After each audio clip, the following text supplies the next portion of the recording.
हमारी गुफ्तगू का उन्वान है शान उलमाए किराम।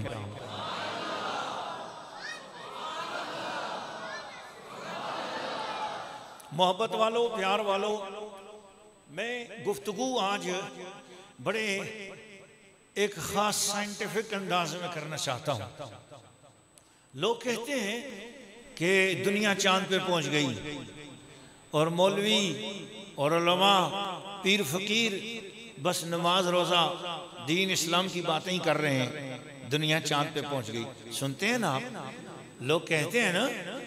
आज मैं एक बात करना चाहता हूँ, अगर आप ज़हीन लोग हैं और अपने आप को ज़हीन समझते हैं तो फिर एक मर्तबा बुलंद आवाज़ से कह दीजिए अल्लाहु अकबर। मैंने कुरान मजीद का पारा नंबर 20 हिदायत और रोशनी हासिल करने के लिए अपने सामने रखा है। कुरान मजीद मेरी झोली में है। सूरत का नाम है अल अनकबूत। सूरत का नाम आपने याद रखना होगा, नाम क्या है? अल अनकबूत। अल अनकबूत ये कुरान मजीद की सूरत है। ये घरों में मकड़ियाँ जाले बनाती हैं कि नहीं बनाती? तो जो जाले बनाने वाली जो मकड़ी है ना, इसको कहते हैं अल अनकबूत। वो घर में जाले बन दे ना, वो मकड़ियां जाले बना छोड़ दिया ना। जिड़ी शाही तुसी जिड़ी जगह ते 3-4 धड़े झाड़ू ना मारो, मकड़ी आती है ठहर, उनको सफाई नहीं की, वो अपना घर बना के दी है मक्खियां शक्खियां शिकार करने वास्ते।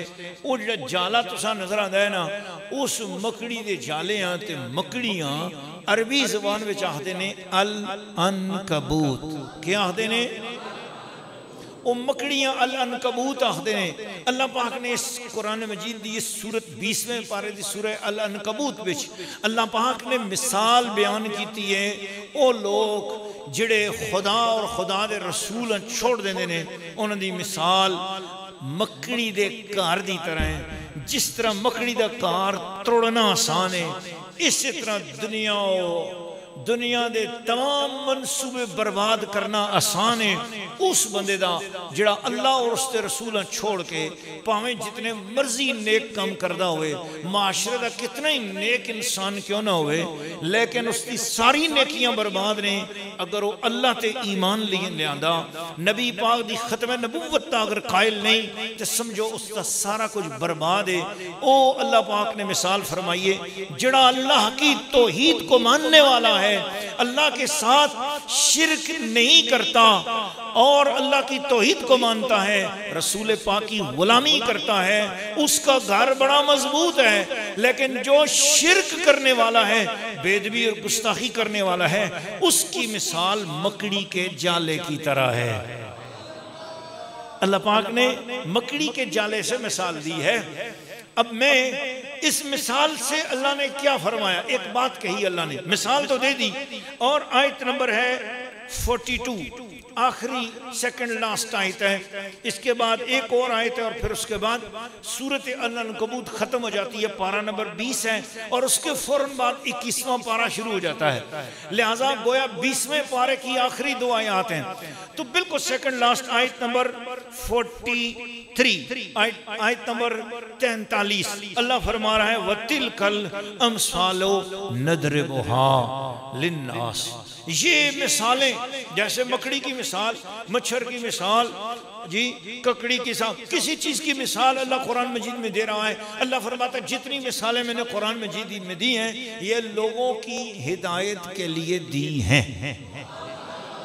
जरा आहिस्ता बोले हैं आप, मेरे कानों तक आवाज नहीं पहुंची है।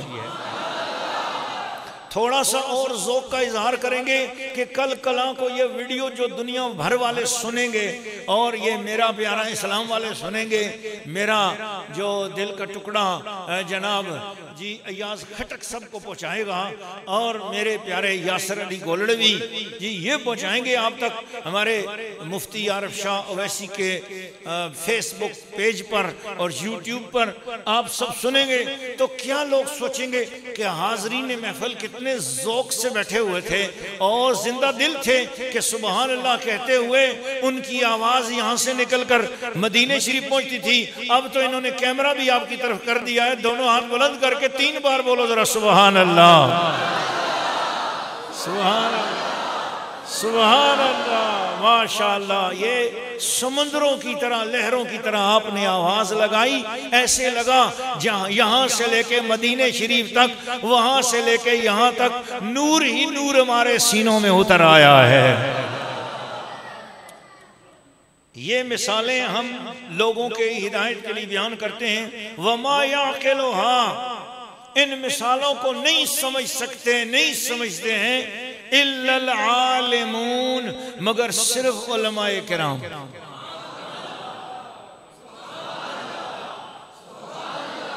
ए मुफ्ती आसिफ साहब जगह दो, अनवर अवान साहब अपने नाल बिठाओ।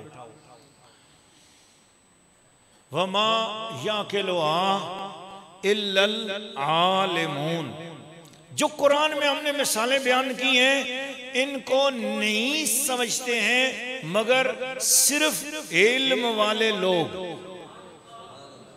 अब इसका मतलब यह हुआ कुरान की मिसालों को समझने के लिए पूरी उम्मत उलमाए किराम की मोहताज कर दी गई।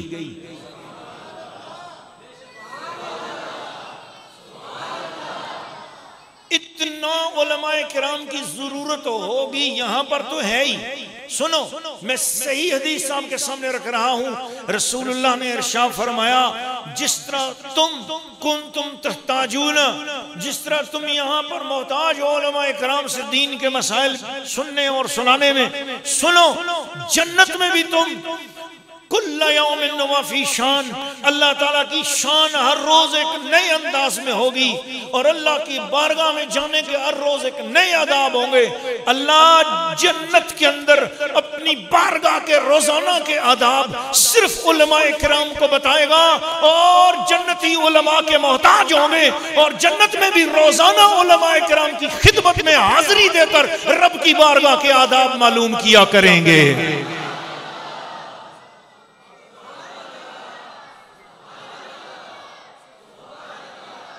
जिन्हें अकीर समझकर बुझा दिया तुमने, वही चिराग जलेंगे तो रोशनी होगी। आज एक आलमी इस्तेमार के तहत बीमारी का बहाना बनाकर, कोरोना का बहाना बनाकर मदारिस को बंद कर दिया गया है और कोई पता नहीं है कब यूनिवर्सिटियां खुलेंगी, कब कॉलेज खुलेंगे, कब मदारिस खुलेंगे। एक ही लाठी के साथ पूरे मुल्क को जहालत के अंधेरे में धकेलने की कोशिश की जा रही है। मंडियों में कोरोना नहीं लगता, पीर मंगल बुध वाले दिन कोरोना नहीं लगता, जुम्मे वाले दिन भी नहीं लगता, हफ्ता इतवार और पीर वाले दिन कोरोना की बादशाहत होती है। मंडियां बंद, दुकानें बंद, कारोबार बंद। सुबह 10 बजे से लेकर 7 बजे तक भी कोरोना नहीं लगता, शाम को फिर कोरोना लग जाता है। ये जो कायनात के अंदर एक अजीब ड्रामा बरपा है, खुदा के लिए आपको पाकिस्तान के कर्जे माफ कराने के लिए कोई और हिकमत अमली इख्तियार करनी चाहिए। भकारी तो तुम पहले से बने हुए हो, तुमने भीख मांगनी है तो किसी और तरीके से मांग लो। अपनी कौम के साथ धोखा मत करो, फ्रॉड मत करो। डॉक्टरों नसीहत पकड़ लो, हुक्मरानों हिदायत पकड़ लो, झूठ अपनी आवाम के साथ न बोलो, खल्के खुदा को गुमराह न करो। अल्लाह ने एक आजमाइश भेजी थी और अल्लाह ने उलमाए कराम की अजानों की बरकत से, लोगों की उलमाए कराम की नेक रहनुमाई की बरकत से अल्हम्दुलिल्लाह हमारे पाकिस्तान से उस बीमारी को दूर कर दिया है। वो बीमारी दूर हो चुकी है अल्हम्दुलिल्लाह, अल्लाह ताला की मेहरबानी से। लेकिन अब उस बीमारी को आड़ बनाकर अगर दुनिया भर से तुमने अपने कर्जे ही माफ कराने हैं तो तुम कोई और आड़ ले लो। खुदा के गज़ब को दावत न दो। मैंने मोहब्बत के साथ चंद कलिमात तो जरूर कहे। इस तनाजुर में कि रमजान शरीफ का चांद आया तो तब भी वो शख्स जिसने जिंदगी में कभी, जिसे जिंदगी में कभी भी किसी मस्जिद में भूल के भी जाता हुआ देखा नहीं गया, जिस शख्स ने कभी जुम्मा ना पढ़ा हो, जिस शख्स ने रमजान में सरेआम रोजे खाए हो, उस शख्स को क्या हक पहुंचता है कि उठकर रोए थे हिलाल कमेटी के हवाले से, ये चांद के हवाले से दीन के मुसल्लमा मामलात के अंदर गुफ्तगू करता फिर रहा था। तो हमने सोचा कि आज जरा उलमा की शान के हवाले से एक नए अंदाज में थोड़ी सी गुफ्तगू आपको सुनाना चाह रहा हूं। लोग कहते हैं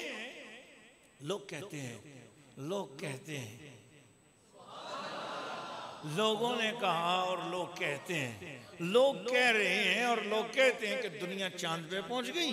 मौलवी अभी तक जुम्मा नमाज ईद नमाज रोजा हज ज़कात पर ही है, दुनिया चांद पे पहुंच गई। हमने ये बात सुनी, हमने कहा अब जरा होश के नाखन लेकर जवाब भी सुनने का हौसला कर लो। मैंने दर्जी से पूछा, मैंने कहा बड़े अच्छे कपड़े सी लेते हो, दुनिया चांद पे पहुंच गई, तुम आज तक जहाज नहीं उड़ा सके हो, तुम पायलट क्यों नहीं बने? उसने कहा हुजूर मैं दर्जी हूं, सारी जिंदगी दर्जी ही रहूंगा, मुझे इसी शोबे से अल्लाह ने व्यवस्था किया है, अब आप मुझसे क्यों पायलट वाले काम ले रहे हो? मैं जहाज में जा रहा था और फ्लाइट भी मेरे नसीबों से PIA की थी। मैंने पायलट से पूछा कि टायर खुल जाएंगे टाइम के मुताबिक? उसने कहा कोशिश तो करूंगा, आप अपना कलमा जरूर पढ़ लीजिए। तो मैंने कहा सिर्फ ये बताओ कि आप खामखा PIA के पायलट बन गए हो, आप खामखा शाहीन के पायलट बन गए हो, आप खामखा एयर ब्लू के पायलट बन गए हो, आप खामखा किसी जहाज के पायलट बन गए हो, आप आज तक दर्जी क्यों नहीं बने हो? आपको अपने बच्चों का सूट सीना नहीं आता?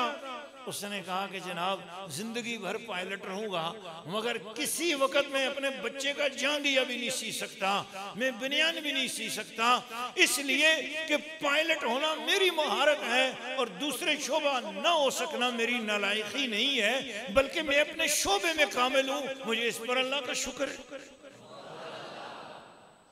मैंने दूध दही वाले से कहा तू दूध दही बेचता है, दुनिया चांद पे चली गई है, तू अभी दूध दही बेच रहा है?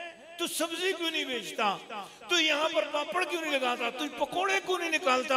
तू जलेबी क्यों नहीं साथ बना सकता? और मुझे ये तो बता कि साथ साथ तुझे इधर दर्जी की एक दुकान भी खोल लेनी चाहिए, तुझे सूट सीना भी आना चाहिए और दराटी तो बना ही लेना चाहिए, तुझे लोहार तो होना चाहिए था साथ साथ ना।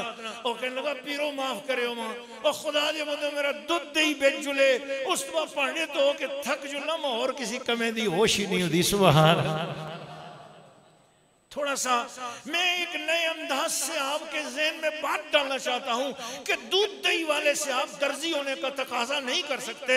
और ज्वेलर की दुकान पे गए और मैं चूड़ियां लेना चाह रहा था, मैं नाक का बुंदा लेना चाह रहा था, कान के गोशवारे लेना चाह रहा था। मैंने उससे कहा ओ ज्वेलर भाई बड़े अफसोस की बात है, एक कुंडा दही का लगाते साथ मुझे लस्सी भी मिल जाती। उसने कहा हुजूर जेवर वाली दुकान पे दूध दही नहीं मिला करता। मैंने कहा नहीं चलो दूध दही नहीं मिलता, कम से कम थोड़े से 2-4 थान कपड़े के रख लिए होते और कम से कम एक दर्जी बिठा लिया होता। उसने कहा नहीं हुजूर यहाँ जो है ज्वेलर की दुकान पे दर्जी सजेगा भी नहीं।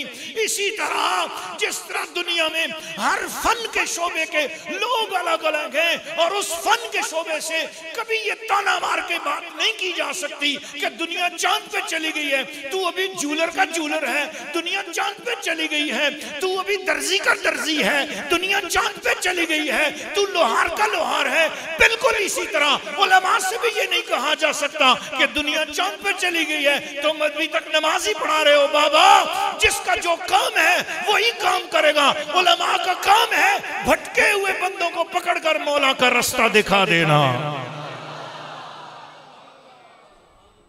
गफलत वाले दिलों में खुदा की याद कायम कर देना, ये उलमा का काम है और उलमा करते रहेंगे। क़यामत तक उलमा की जरूरत इसी तरह बाकी रहेगी। ये एक अलग शोभा है दीन और दुनिया में।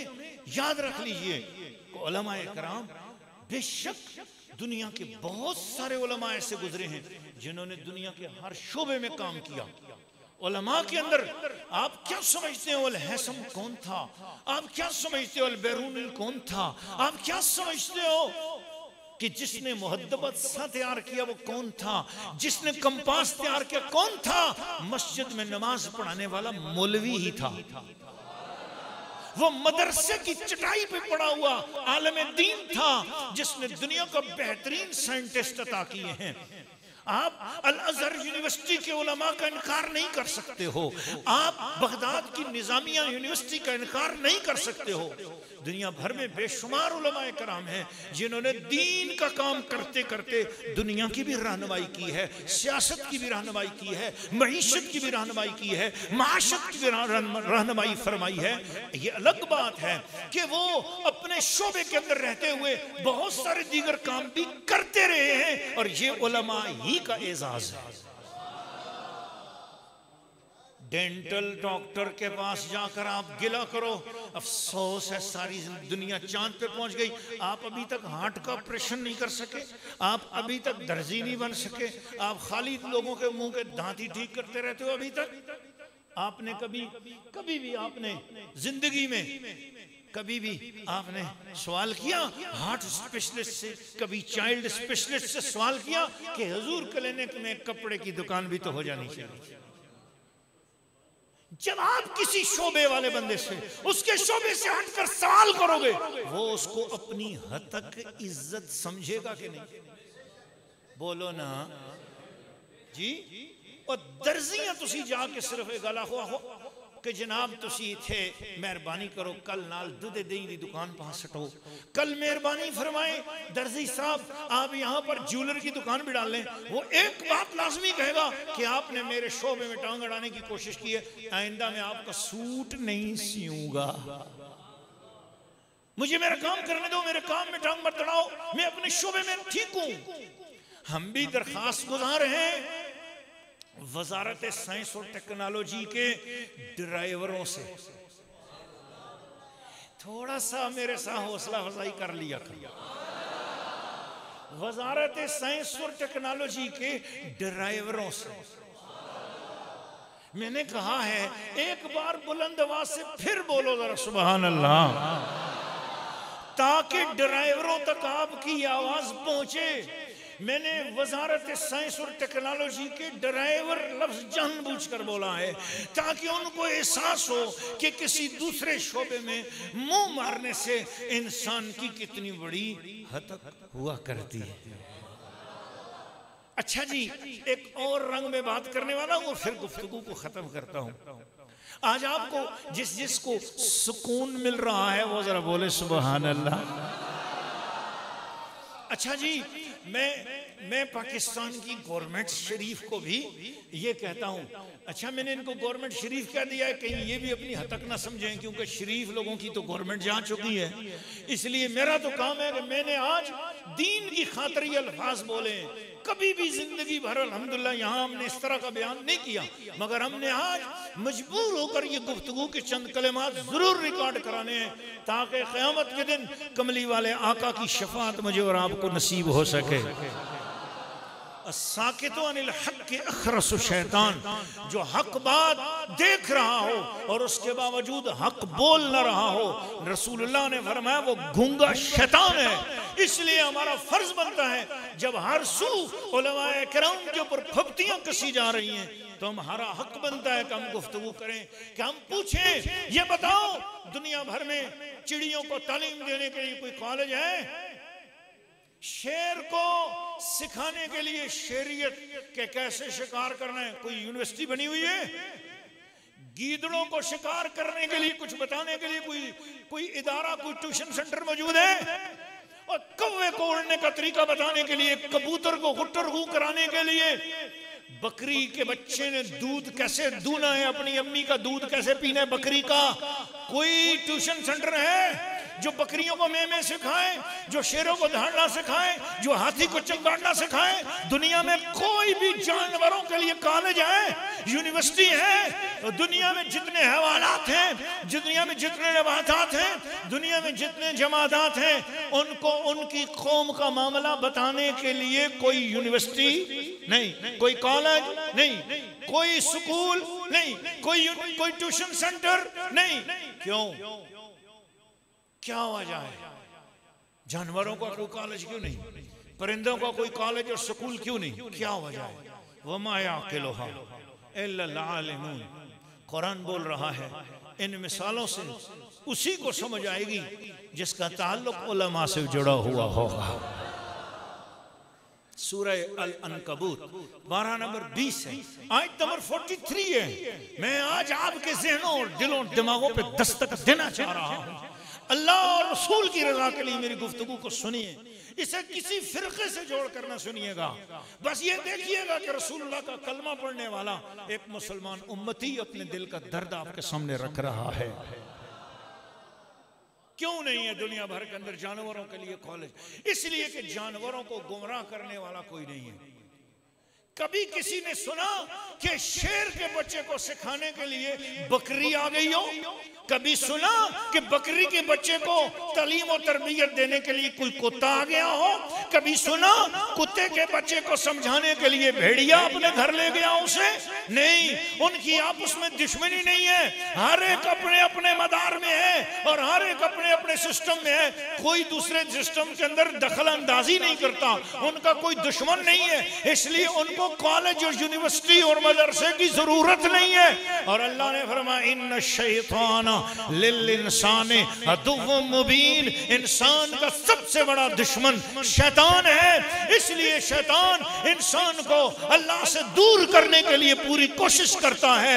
तो जब जिसका दुश्मन है वो दुश्मन उसको अपनी रंग की तालीम दे देगा, बर्बाद कर देगा इसके ज़हन को, इसके सोच को, इसकी फिक्र को, इसको खुदा से दूर कर देगा।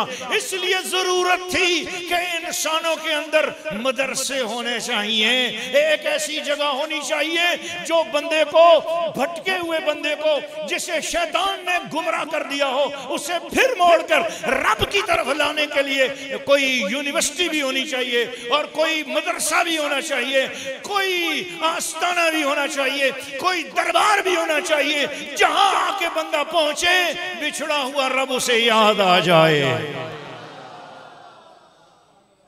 दोनों हाथ बुलंद करके हक अदा करो जरा मोहब्बत का। एक बार और बोलो सुबहान अल्लाह। मुझे सिर्फ इतना बताओ, मैं आपसे पूछना चाह रहा हूं, क्या मदरसा इंसान के लिए जरूरी है कि नहीं?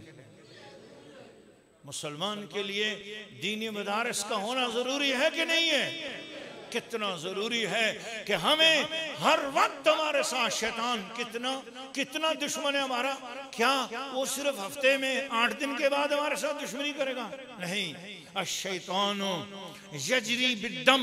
हदीस में आता है रसूलुल्लाह ने फरमाया शैतान तुम्हारे खून की रगों में तुम्हारे साथ चलना शुरू कर देता है और तुम्हारे अंदर घुस जाता है। युवस्विसु फी सुदूरिन नास, वो तुम्हारे सीनों के अंदर गलत ख्यालात डालता है, तुम्हारे सीनों के अंदर गुमराही के ख्यालात डालता है।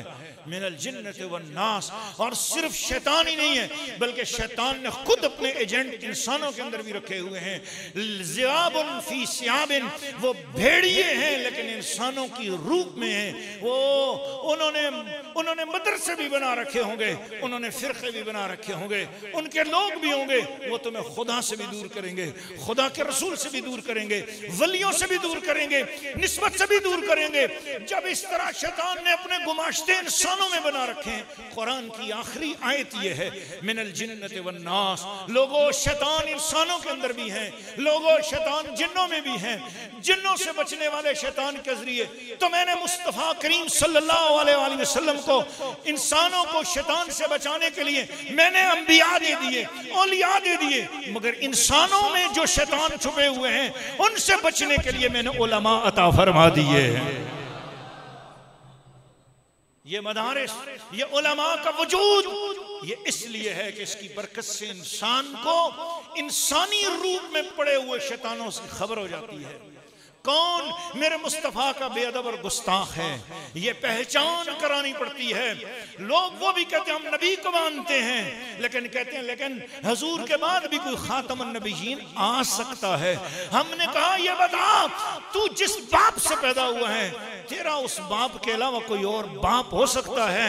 वो कहता है मुझे गाली मत दो, मेरा एक ही बाप है, मेरा दूसरा बाप नहीं हो सकता।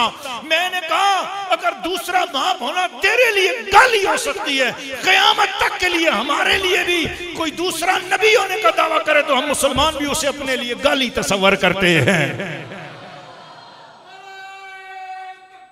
अल्लाह अल्लाह अकबर, या रसूल अल्लाह, या अली, या गौसे आज़म दस्तगीर, या गौसे आज़म दस्तगीर। बस मैं अपनी गुफ्तगू को इख्तिताम तक ले जा रहा हूँ। मुझे आपकी एक मरतबा बुलंद आवाज से सुबहान अल्लाह दरकार है। जरा दोनों हाथ बुलंद करके बोलो सुबहान अल्लाह।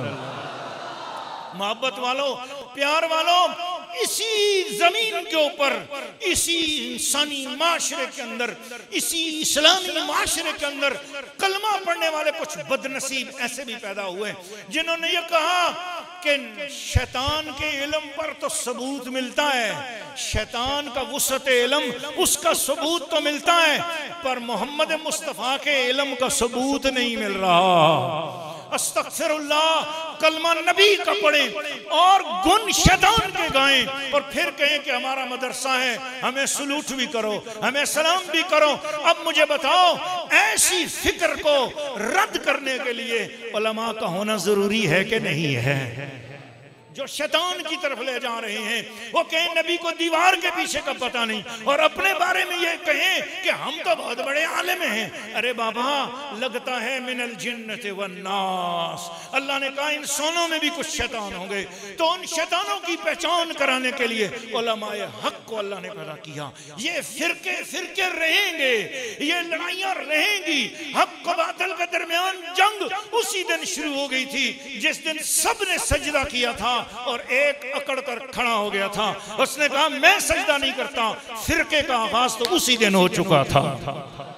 अब जो बंदा कहे कि मैं फिरके नहीं मानता, हम एक होना चाहते हैं, मैं कहता हूं तू भी एक अलग फिरका हो गया है। बोलो जरा सुभान अल्लाह। नहीं, हक फिरका कौन सा है?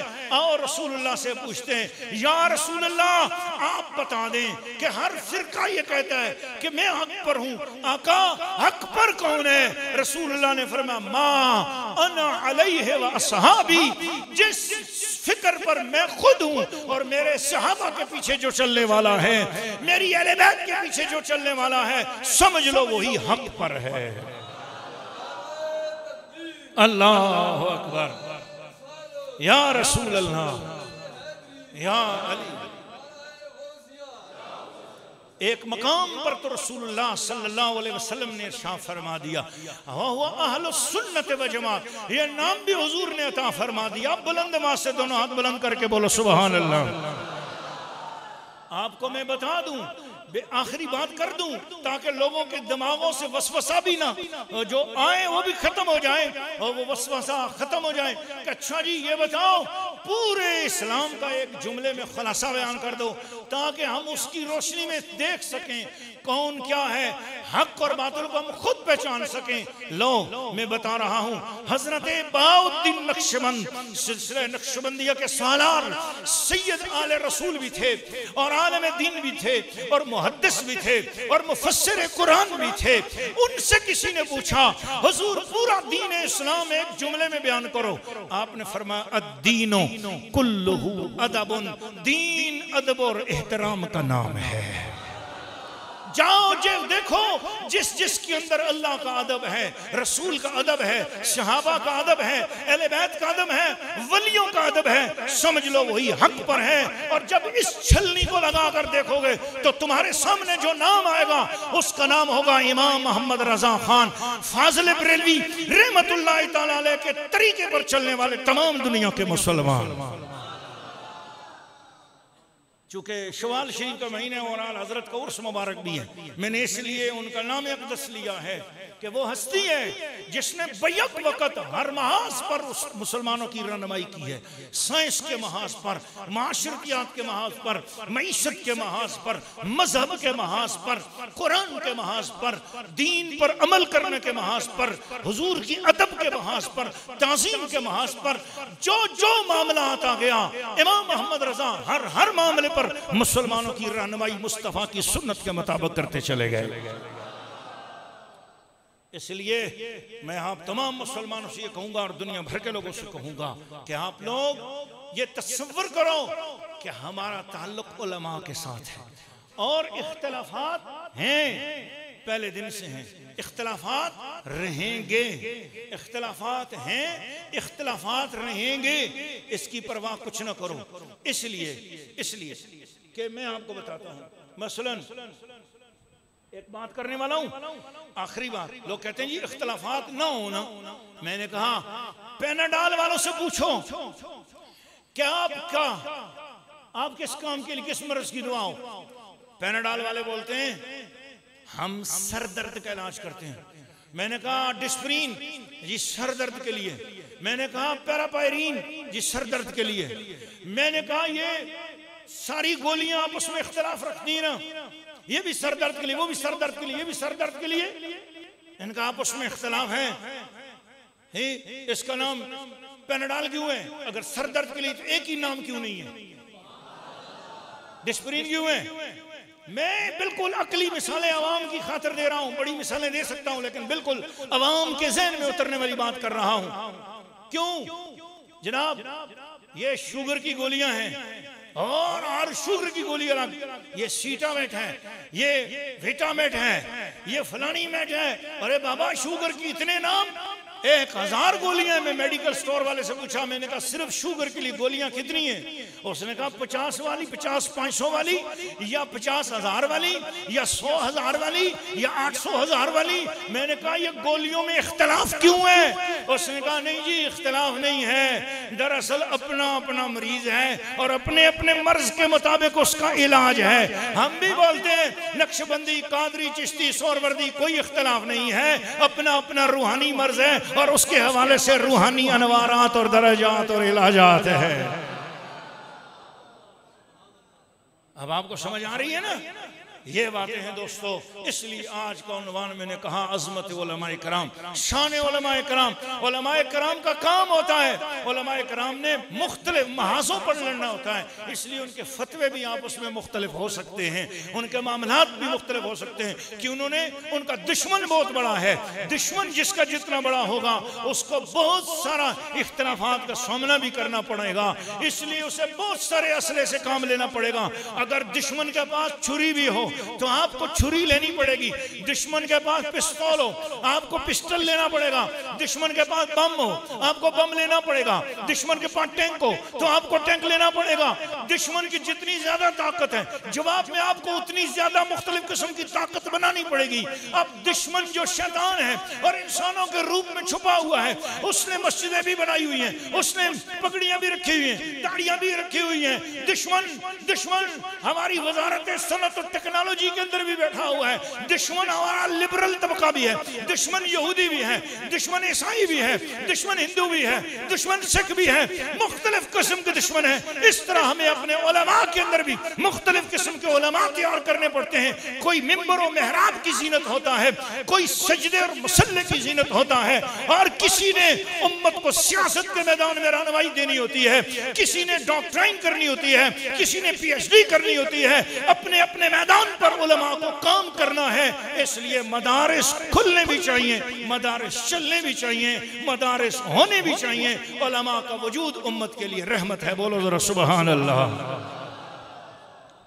इसलिए मैंने आज ये बातें की हैं और ये बड़ा अहम उन्वान था जिस पर अवाम और नास के ज़हन के मुताबिक गुफ्तगू करना ज़रूरी था। मैंने इसलिए सादा मिसालें दी हैं और सिर्फ कुरान में जिनकी एक आयत पढ़ी है, वरना मैं सिर्फ कुरान पाक से उलमा की शान के हवाले से कम अज़ कम 40 आयतें पेश कर सकता था और हदीस के हवाले से तो कम अज़ कम 200 से ज़्यादा अहादीस पेश कर सकता हूँ। अल्हम्दुलिल्लाह सही अहादीस जो उलमा इकराम की शान में रसूल करीम सल्लल्लाहु अलैहि वसल्लम ने इरशाद फरमाई। बस एक हदीस सुन लो, हजूर ने फरमाया जब बच्चा दीन का इल्म हासिल करने के लिए उलमा की खिदमत में जाता है, दीन का इल्म हासिल करने के लिए घर से निकलता है, हुजूर ने फरमाया एक तो फरिश्ते उसके पाँव के नीचे अपने पर बिछा देते हैं, और दूसरा क्या फरमाया, समुद्रों की मछलियां उस शख्स के लिए दुआ करती हैं, ऐ अल्लाह इस पर करम फरमा, ये दीन का इल्म हासिल करने के लिए जा रहा है। मैं बैठा हुआ इस वक्त हजारा डिवीजन में, मुझसे जो समुंदर है ना वो 1500 किलोमीटर दूर है।